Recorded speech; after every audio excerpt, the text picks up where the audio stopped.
Halo guys, bertemu lagi dengan saya Siti Nurhaliza.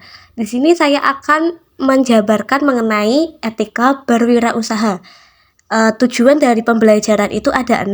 Yang pertama, menjelaskan pengertian etika berwirausaha. Yang kedua, menerangkan hak serta larangan produsen dan konsumen. Yang ketiga, memaparkan hak dan kewajiban pelaku usaha atau wirausahawan. Yang keempat, memahami fundamental etika yang berlaku di semua etnis. Yang kelima, memahami prinsip etika berwirausaha. Dan yang terakhir, yang keenam, menjelaskan keuntungan menjaga etika berwirausaha. Nah, etika berwirausaha. Apakah kalian ada yang mengerti apa itu etika berwirausaha? Jadi, di sini saya akan menjelaskan pengertian dari etika berwirausaha. Beberapa pengertian tentang etika adalah sebagai berikut. Yang pertama, etika adalah perbuatan standar yang membimbing individu dalam membuat keputusan. Yang kedua, etika adalah suatu studi mengenai yang benar dan yang salah serta pilihan moral yang dilakukan seseorang. Yang ketiga, keputusan etis adalah suatu hal yang benar mengenai perilaku standar. Jadi, etika bisnis atau bisnis etik menurut penulis, menurut saya, adalah keseluruhan dari aturan-aturan etika, baik yang tertulis maupun tidak tertulis, yang mengatur hak-hak dan kewajiban produsen serta konsumen, dan etika yang harus diperhatikan dalam bisnis. Berikutnya adalah hak dan kewajiban konsumen dan produsen. Undang-Undang Nomor 8 Tahun 1999 tentang perlindungan konsumen mengatur hak dan kewajiban konsumen dan produsen, serta larangannya sebagai berikut. Hak dan kewajiban konsumen. Yang pertama, hak atas kenyamanan, keamanan, dan keselamatan dalam mengonsumsi barang dan atau jasa. Yang kedua, hak atas informasi yang benar, jelas, jujur mengenai kondisi dan jaminan barang dan atau jasa. Yang ketiga, hak untuk diperlakukan atau dilayani secara dan jujur serta tidak diskriminatif. Yang keempat, hak untuk mendapatkan kompensasi, ganti rugi, dan atau penggantian jika barang dan atau jasa yang diterima tidak sesuai dengan perjanjian dan tidak sebagaimana mestinya. Adapun kewajiban konsumen, yang pertama, membaca dan mengikuti petunjuk informasi prosedur pemakaian atau pemanfaatan. Yang kedua, beritikat baik dalam melakukan transaksi pembelian barang dan atau jasa. Yang ketiga, membayar sesuai dengan nilai tukar yang disepakati. Yang terakhir, mengikuti upaya penyelesaian hukum sengketa perlindungan konsumen secara patut. Berikutnya, hak dan kewajiban produsen. Hak produsen atau pelaku usaha atau kewirausahawan. Yang pertama, hak menerima pembayaran yang sesuai dengan kesepakatan mengenai kondisi dan nilai tukar barang dan atau jasa yang diperdagangkan. Yang kedua, hak untuk mendapatkan perlindungan hukum dari tindakan konsumen yang beritikat tidak baik. Yang ketiga, hak untuk melakukan pembelaan diri sepatutnya di dalam penyelesaian hukum sengketa konsumen. Yang keempat, hak untuk rehabilitasi nama baik apabila terbukti secara hukum bahwa kerugian konsumen tidak diakibatkan oleh barang dan atau jasa yang diperdagangkan. Yang kelima, hak-hak yang diatur dalam ketentuan peraturan perundang-undangan yang berlaku. Berikutnya ada kewajiban produsen. Yang pertama, beritikat baik dalam kegiatan usaha.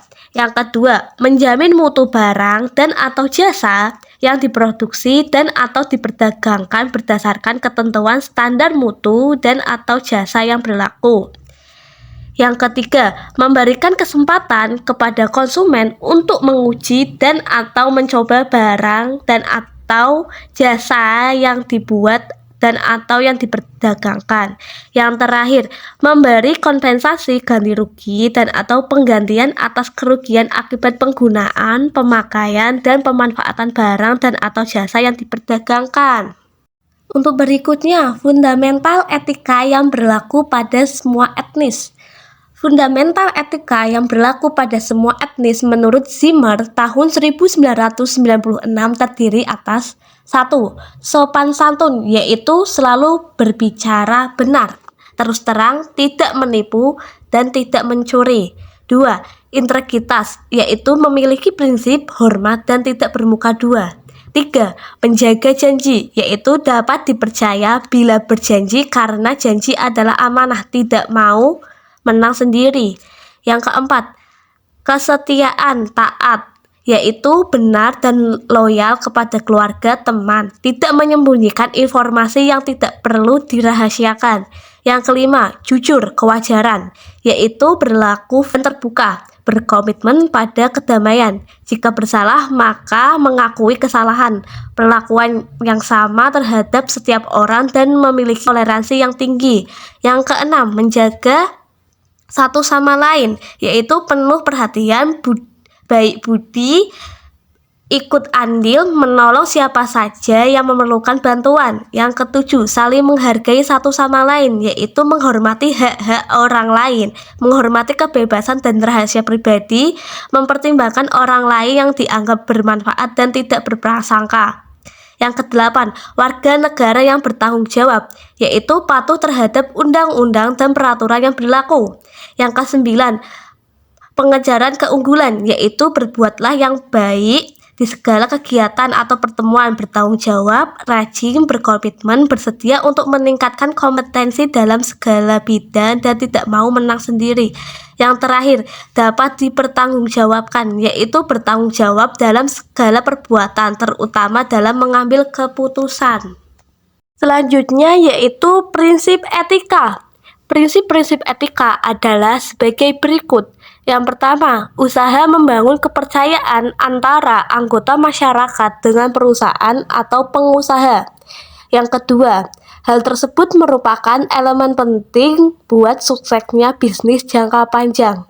Yang ketiga, menjaga etika adalah hal penting untuk melindungi reputasi perusahaan. Dan yang terakhir, keuntungan menjaga etika. Beberapa keuntungan apabila seseorang senantiasa menjaga etika dalam perilaku hidupnya, antara lain adalah sebagai berikut. Yang pertama, jika jujur dalam berbisnis, maka bisnisnya akan maju. Karena dengan kejujuran, konsumen secara tidak langsung telah diuntungkan. Yang kedua, timbulnya kepercayaan. Jadi, bisnis adalah kepercayaan. Jika sudah tidak ada kepercayaan dalam bisnis, maka produk akan ditinggalkan oleh para konsumen atau pembeli. Yang ketiga, kemajuan terjaga.